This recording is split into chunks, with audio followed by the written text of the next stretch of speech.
ini masih ada ruang yang betapa kritis melahirkan situasi-situasi yang menyumbang pada kematian angka ibu dan bayi. Yaitu apa? Di 1000 fase kehidupan pertama anak. Dalam Undang-Undang Perlindungan Anak itu mari kita cari pemenuhan ASI misalnya, tidak disebutkan secara khusus seperti itu. Tetapi di dalam undang-undang ini itu jelas disebutkan bahwa hak anak itu adalah memperoleh ASI. Ini kalau saya lebih jauh ini mengenai undang-undang ini juga akan mengadres anak-anak yang terdampak kekerasan di dalam keluarga nggak, Mbak? Ini saya banyak ditanya wartawan, Bu Ai, emang cutinya laki-laki benar ngurus anak dan istri, jangan-jangan bikin repot, seharian tidur, yang diurus motornya katanya, bukan? Bisa juga.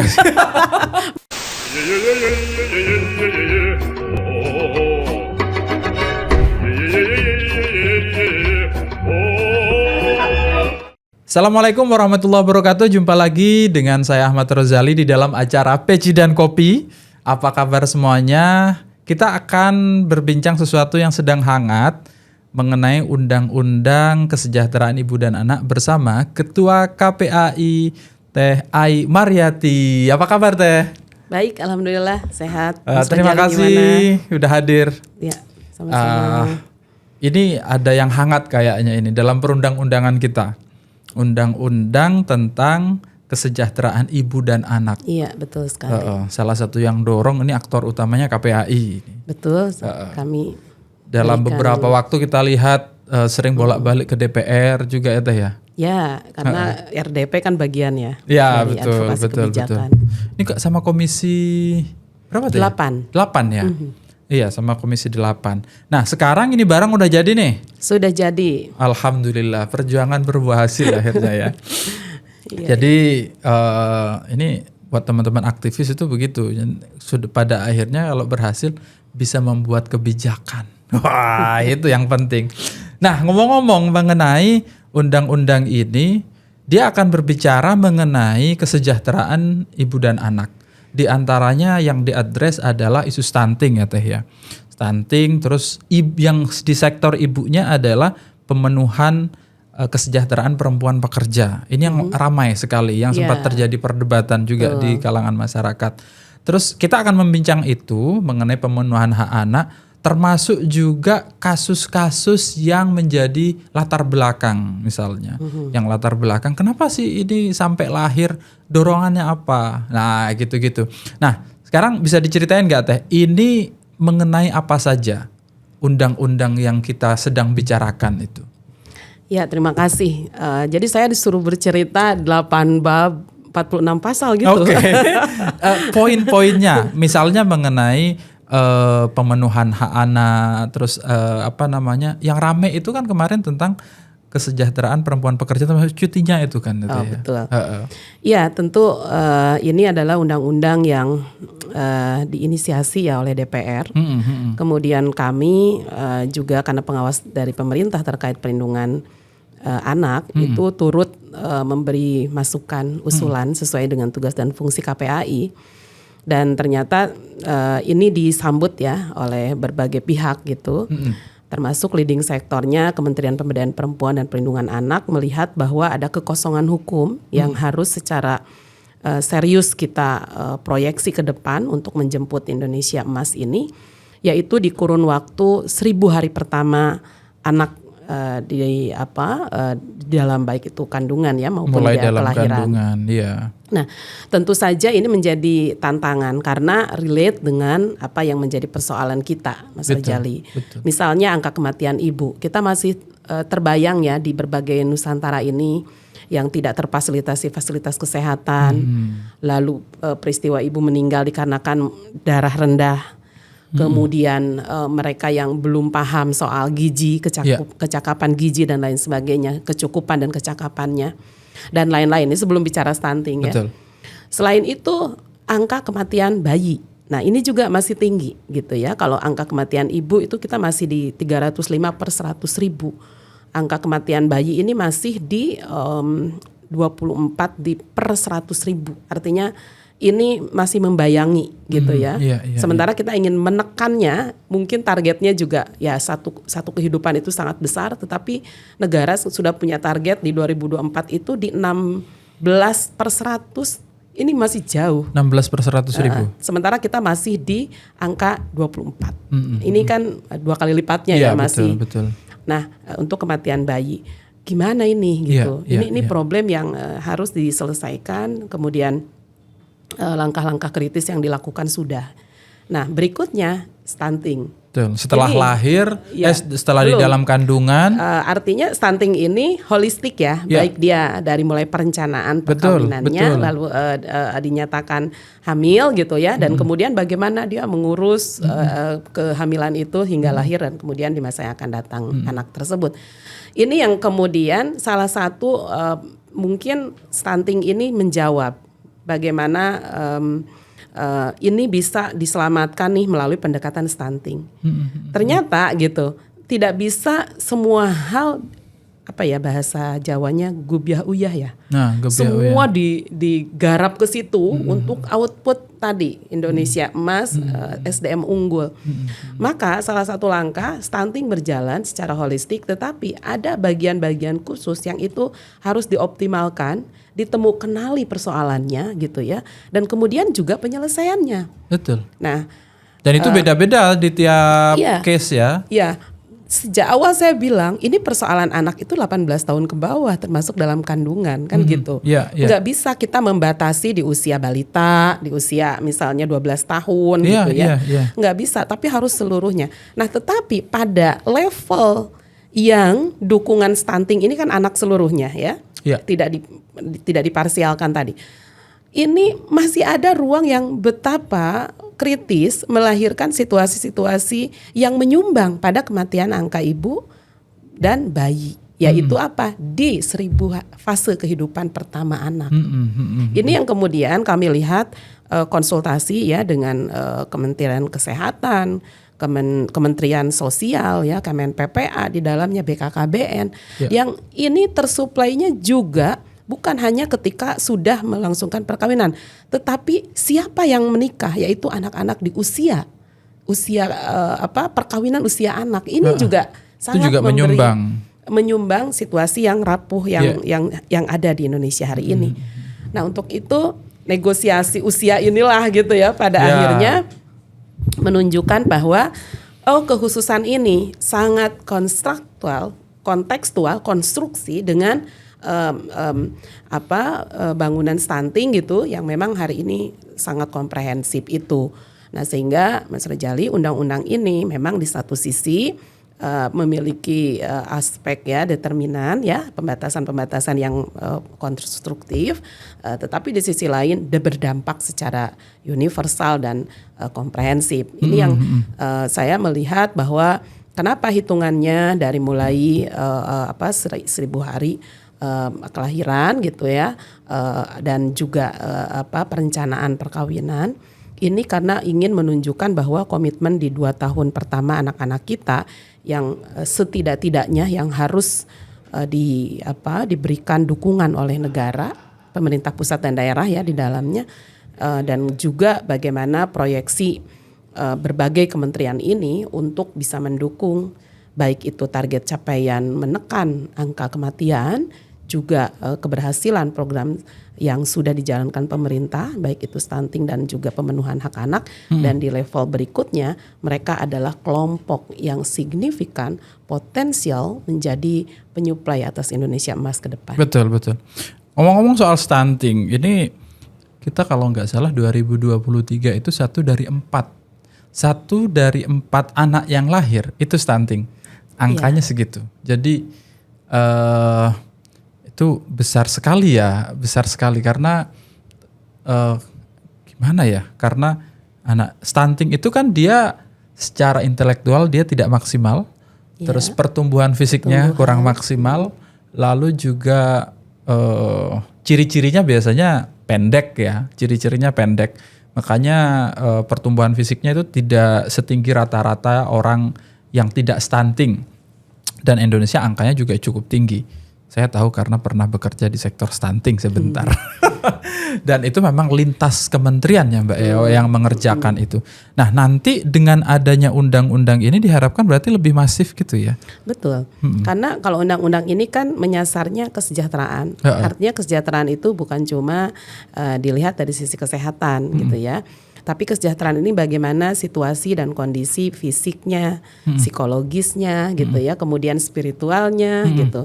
Secara ekonomi dia memperoleh kesejahteraan yang optimal. Nah, tentu saja ini yang kita lihat dari mulai anak-anak di usia 2 tahun ya kurang lebih.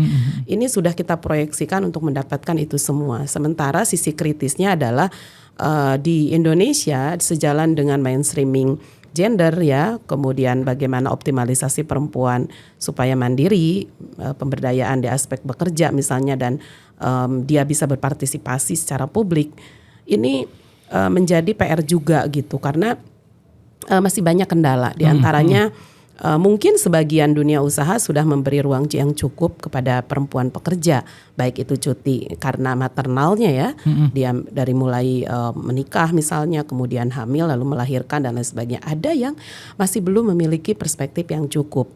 Nah, sebetulnya aturan perundangan sudah ada juga. Sudah ada. Ya, tetapi soal perspektif ini kan tetap harus kita lihat dari dampak yang mereka lakukan ya. Betul, betul. Nah, inilah upaya yang cukup kuat sehingga kita ingin melihat komitmen ini berbasis pada justru perlindungan baik kepada perempuan dan anak. Di level hilir tentu ini sebagai investasi karena buruh tidak melulu soal upah gitu ya.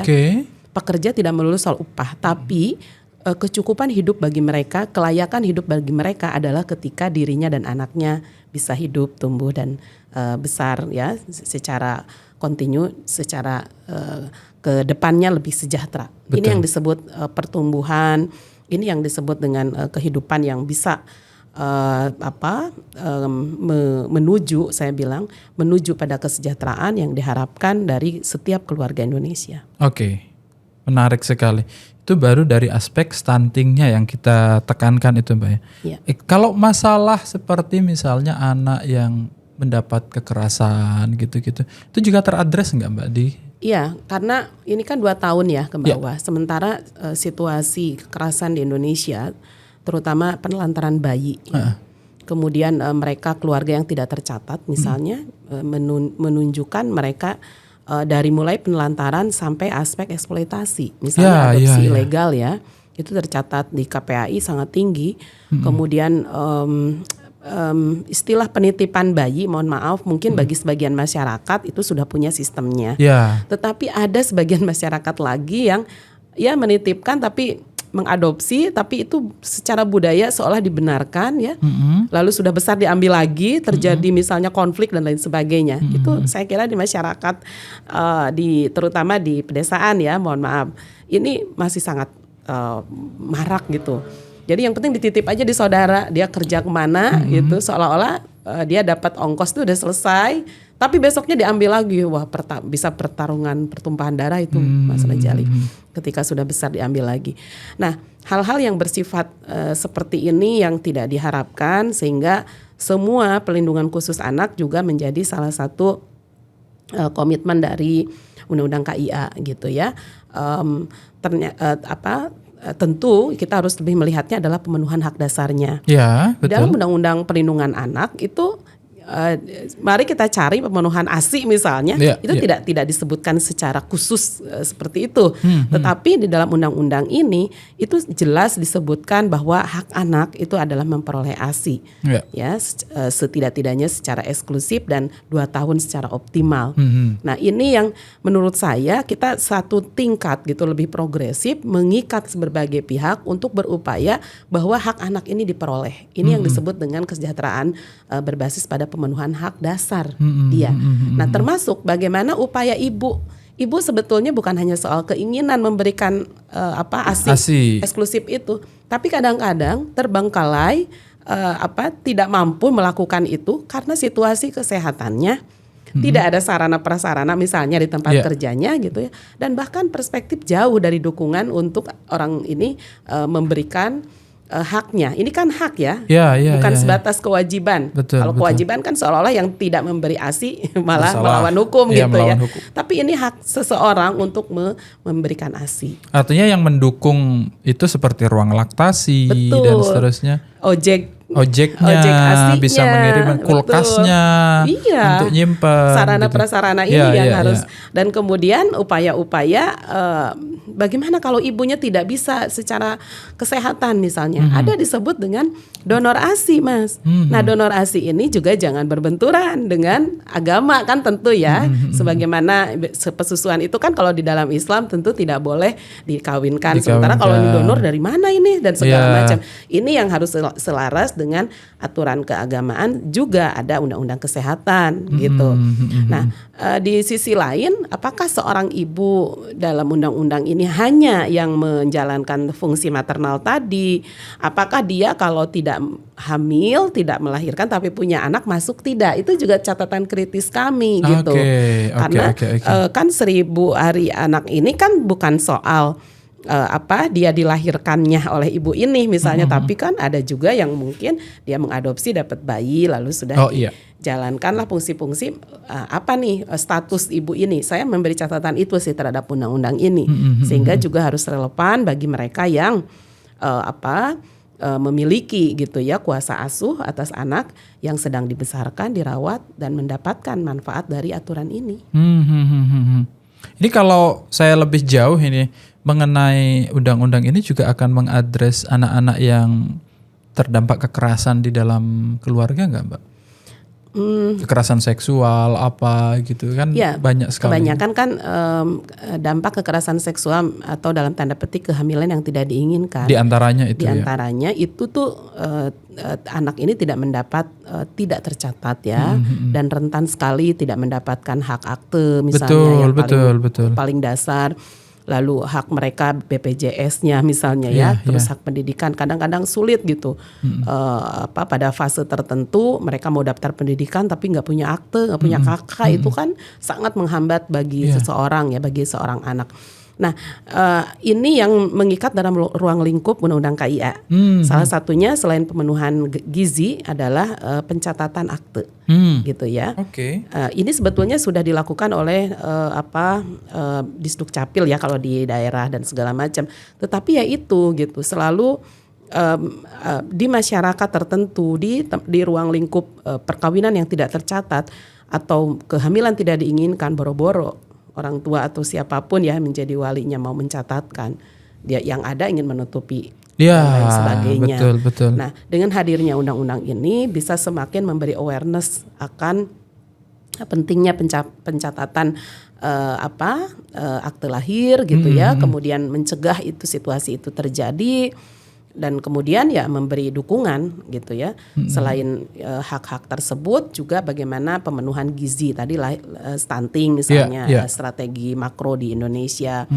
Kemudian bagaimana juga kesejahteraan anak bisa diperoleh misalnya ketika mendapat kekerasan ya. Kalau hari ini kan betul-betul bagaimana penjangkauan dari lembaga layanan misalnya. Nah, ke depan ini jelas di aspek keluarga karena semakin masif di masyarakat ada partisipasi, layanan itu tetap ada, para pendamping sosial tetap ada, tetapi peningkatan awareness-nya baik orang tuanya maupun juga para penyelenggara untuk layanan hak anak gitu. Terutama tadi ya yang adopsi ilegal, kemudian penelantaran. Ya, kita masih lihatlah di gorong-gorong anak ditemukan bayi menjurai katanya ininya perutnya di mana ya, semata-mata ya karena pengawasan dan kita semua lah kerja keras kita untuk penyelamatan anak-anak yang mungkin tidak tercatat ini juga belum optimal gitu. Betul. Selain itu kita akan di undang-undang ini juga akan bicarakan soal cuti ya. Cuti. Itu gimana tuh? Sekarang kan 3 bulan nih cuti itu. Kalau yang didorong ini kan 6 bulan kalau tidak salah itu. Terus apakah itu bagian dari yang ini dan gimana? Saya membayangkan kalau saya jadi pengusaha ya, karena memang gitu kan pengusaha itu ya. Ini ada ancaman yang sempat beredar, yang sempat ramai itu. Ini yang pekerja perempuan bisa kurang laku di lingkungan pekerjaan karena ada 6 bulan cuti di dunia kerja. Ini yang harus kita koreksi ya. Iya. Kalau saya justru tadi mainstream utama adalah investasi atas kesejahteraan perempuan di dalamnya sebagai pekerja. Investasi siapa? Terhadap anak, terhadap keluarga. Ini yang harus diadaptasi oleh seluruh dunia usaha. Apakah kita sudah mau masuk pada fase itu atau tidak pilihannya? Kalau tidak, berarti mereka belum termainstreaming atas kesejahteraan buruh di Indonesia atau pekerja. Apakah kita akan masih bertawar-menawar soal identitas gender itu karena selalu terkait dengan fungsi-fungsi material tadi? Pertama, tentu koordinasi yang kami dorong dengan Ketenagakerjaan Kemen PPA ini untuk mengidentifikasi betul bahwa situasi ini harus ditingkatkan, bukan soal tawar-menawar upahnya, tetapi yang harus ditingkatkan adalah bagaimana metode investasi terhadap kesejahteraan kaum pekerja perempuan. Ini yang pertama. Kalau kita masih di level itu, Mas, masih 6 bulan, 4 bulan, 3 bulan, kita tertinggal. Ini nggak gol-gol. Udah mau jalan gitu loh, 2045 ini udah di depan mata. Yang kedua, kalau ini masih menguat di level dunia usaha, saya kira ya, semua orang memiliki kapasitas untuk memilih, gitu. Artinya kita sudah dapat mappingnya dunia usaha mana yang tertutup akan realitas investasi atas sumber daya manusia itu. Artinya si perempuan-perempuan ini bisa memilih dong bekerja di ruang mana. Ya, maksudnya begitu. Jadi bukan hanya aspek kemandirian tapi pemberdayaan. Karena dia punya kualitas. Saya bekerja di Anda itu kan menguntungkan Anda, kira-kira begitu. Ketika hari ini dengan ada undang-undang ini kok hak kita jadi dikecilkan kok. Ya sudah, Anda pilih aja deh yang memang tetap mendukung kinerja Anda dan punya investasi tadi. Framing investasi atas welfare state kita. Itu yang sedang kita tuju. Nah, berikutnya, kalau tidak tercipta nih dialognya gitu ya, tidak ketemu pada sisi kepentingan dunia usaha dan kepentingan perempuan, ya pada fase akhir saya bilang uji aja undang-undang ini, mari kita uji, gitu loh. Artinya pasar yang menentukan. Kalau saya bergerak di diuji di pasar maksudnya. Di pasar, ya maksudnya ini udah dilempar. Iya, dilempar, mari dipraktekkan mana. Let's see gitu. Kalau saya kan di dua hal ini nih, perencanaan atas undang-undang ini. Saya mengerti ada situasi itu, tapi saya berada pada kepentingan terbaik anaknya. Betul. Dan ketemu di level investasi, kemudian pemberdayaan. Investasi adalah framing ini bukan hanya untuk kita sebagai perempuan dan kepentingan anak, tapi juga dengan dunia usaha.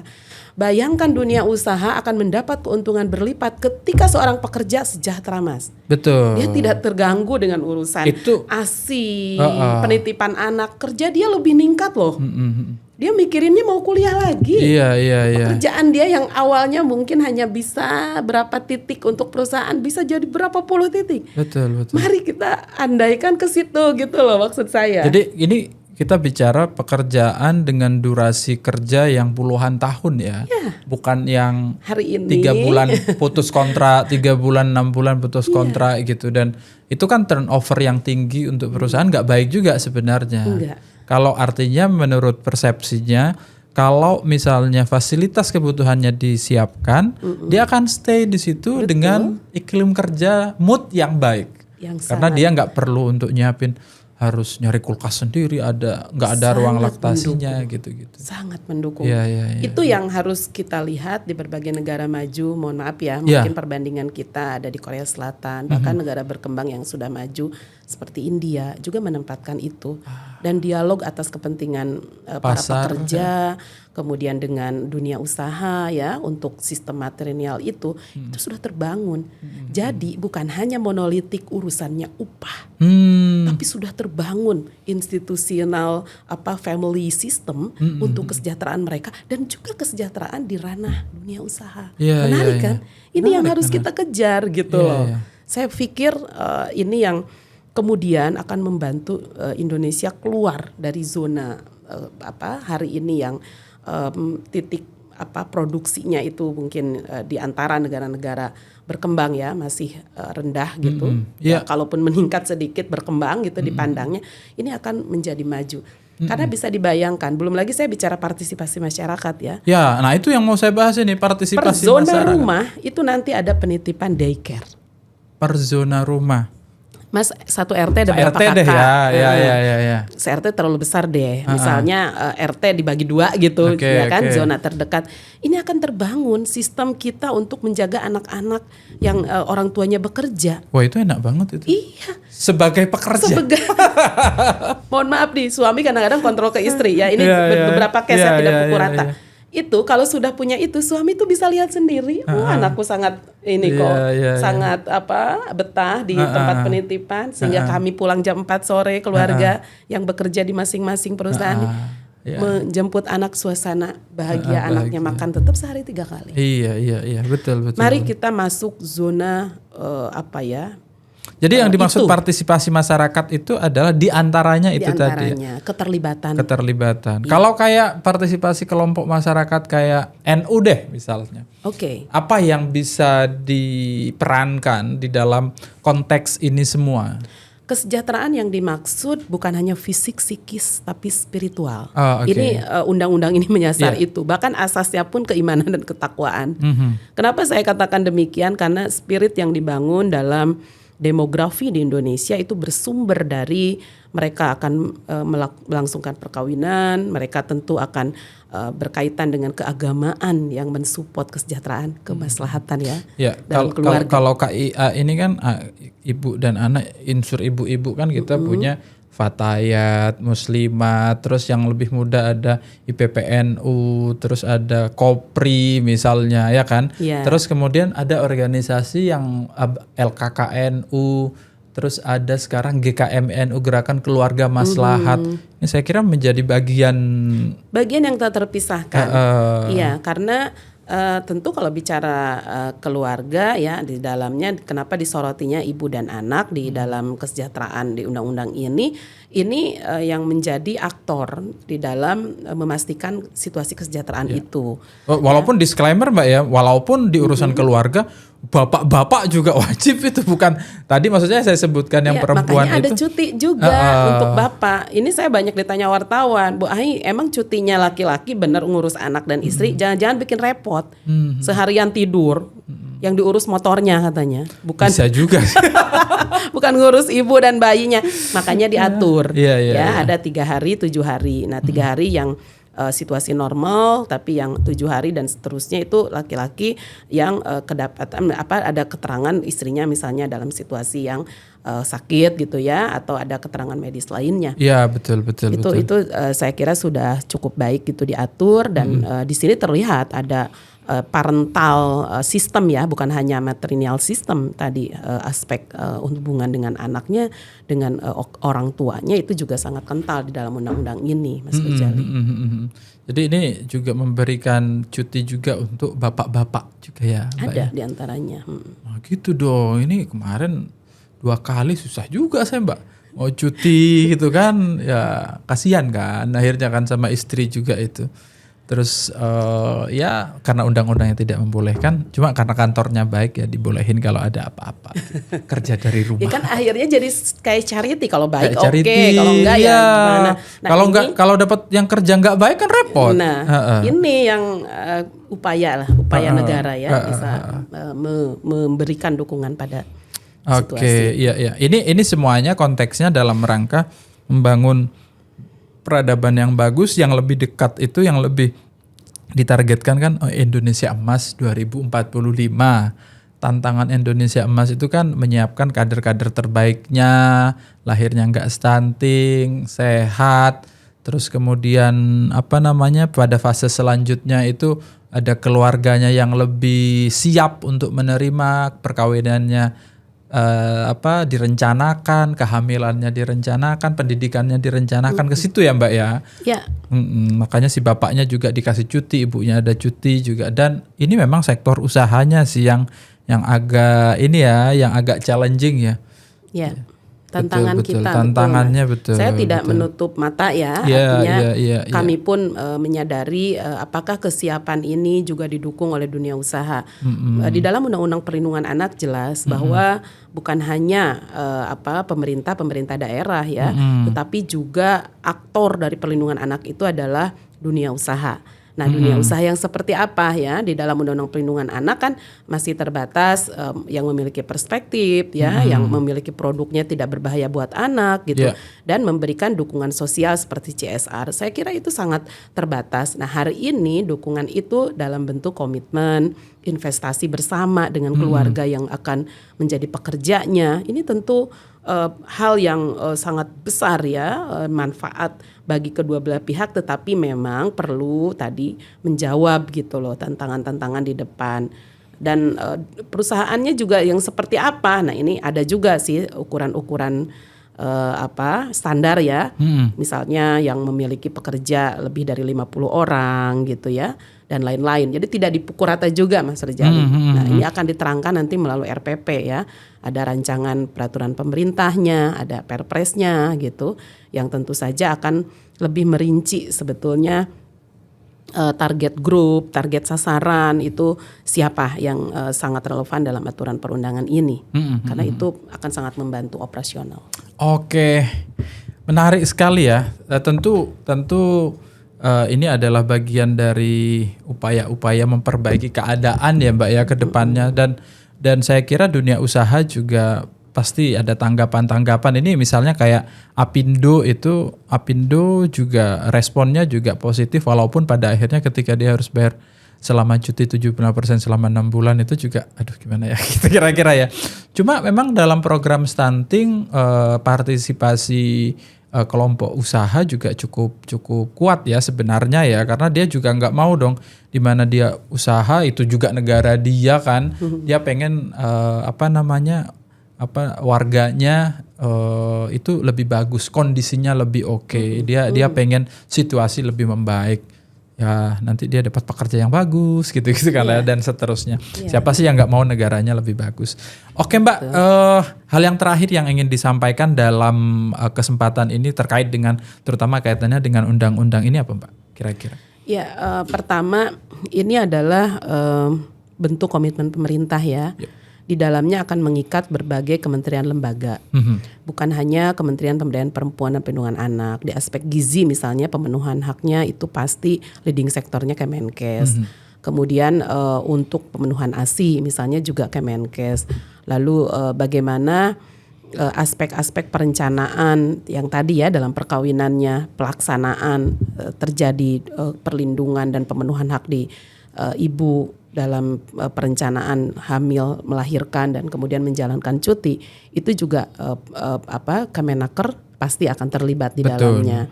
Kemudian masyarakat yang dibilang tadi, karena pengawasan tidak bisa hanya dilakukan oleh internal kementerian. Tentu kami yang berada di leading sektor perempuan, pemberdayaan perempuan dan perlindungan anaknya ada di KPAI. Kami juga sedang mengatur strategi gitu ya, membangun jaringan masukan dari berbagai mitra supaya ini pengawasannya seperti apa nih gitu, bukan hanya soal nanti hasil akhirnya apakah ini tetap berjalan atau tidak, tapi pelaksanaan di lapangan ini kita harus pastikan. Karena tujuannya tadi ya betul-betul bisa mengangkat kita dari zona yang masih di bawah kesejahteraan menuju kesejahteraan itu. Nah, sehingga proses ini masih menunggu masukan dari masyarakat gitu. Sehingga kami pikir di tengah era disrupsi kita, situasi bencana, perubahan iklim dan lain sebagainya, maka masukan dari masyarakat yang sifatnya antar profesi, Mas Rajali, antar concern ya stakeholder itu sangat penting. Betul. Kita nggak bisa menyamaratakan misalnya situasi ini di Jakarta dengan di NTT misalnya kan. Nah ini yang stressingnya bagaimana nih? Nah tentu kalau kami melihat wacana ASI, apakah di sana sudah diinternalisasi belum sih? Jangan-jangan orang lahir langsung ke ladang udah nggak mikirin anak ini mau minum susu apa dan lain sebagainya. Nah ini kan yang perlu kita pastikan bahwa Undang-Undang KIA ini bisa menyasar berbagai situasi dan kondisi berdasarkan juga masukan dari masyarakat. Nah itu yang terakhir, kami merasa ini adalah undang-undang yang lahir dari masyarakat dan juga harus hidup di masyarakat ya. Gitu. Saya sih berharap misalnya dari NU juga memberikan proyeksi ke depan seperti apa.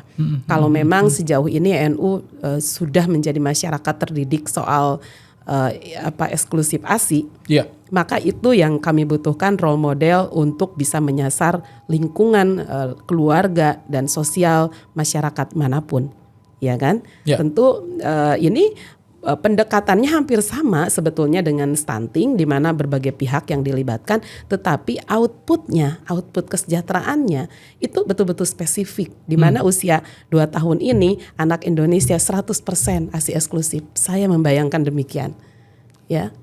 Ini supplier utama dalam anak-anak dicegah stunting. Betul, Mbak. Betul, ya kan? betul. Itu yang saya pikir sangat determinan, karena memang tapi itu outputnya sangat kuat gitu untuk menuju Indonesia Emas. Itu sih. Siap, betul sekali. Ini ASI eksklusif itu salah satu kunci utama ya. Karena saya ingat angkanya stunting itu akan meningkat ketika anak itu sudah ketika dia baru lahir, ininya nggak terlalu tinggi, tapi begitu dia lepas 6 bulan itu, setelah ASI itu bercampur dengan empasi itu, pendamping ASI makanan pendamping ASI, dia itu ada peningkatan angka stunting itu, Mbak. Jadi trennya itu begitu, karena kesadaran mengenai lepas nanti. Dia seperti itu. Jadi ini yang menarik sih, karena kalau kita nggak nyiapin sekarang, 2045 ini 20 tahun lagi lah ya, 20 tahun lagi. Anak-anak yang sekarang lahir, yang besok 2045 20 tahunan itu dengan masa-masa emasnya ya, masih muda-muda, harusnya dia jadi Kylian Mbappe, pemain bola gitu-gitu. Tapi karena fisiknya nggak kuat, kecerdasannya tidak kuat, ya susah kita bersaingnya dengan negara-negara lain. Ya, betul. Sangat prihatin. Oke, menarik sekali, Mbak. Ya. Untuk terima kasih atas itu. Apresiasi NU ini, karena baru ini loh. Ini benar-benar baru ini dibicarakan di publik. Karena ini bagian dari tantangan NU, Mbak. NU itu jumlahnya 100 juta orangnya. Betul, makanya inilah. Ada di kelompok, di pojok-pojok sana yang kebanyakan. Jadi ini juga ini PR langsung buat masyarakat NU, buat keluarga kita semuanya. Terima kasih banyak atas waktunya. Semoga nanti ada yang baru-baru lagi kita bicarakan di sini. Oke, tentu. Ini penting untuk kita semuanya. Teman-teman, demikian Peci dan Kopi edisi kali ini. Kita sudah bicara mengenai Undang-Undang Kesejahteraan Ibu dan Anak, yang harapannya kita keluarga besar NU bisa memperbaiki kualitas anak-anak kita demi menyongsong Indonesia Emas atau NU di abad kedua, kata Gus Yahya begitu. Allahul muwaffiq ila aqwamit thoriq. Assalamualaikum warahmatullahi wabarakatuh.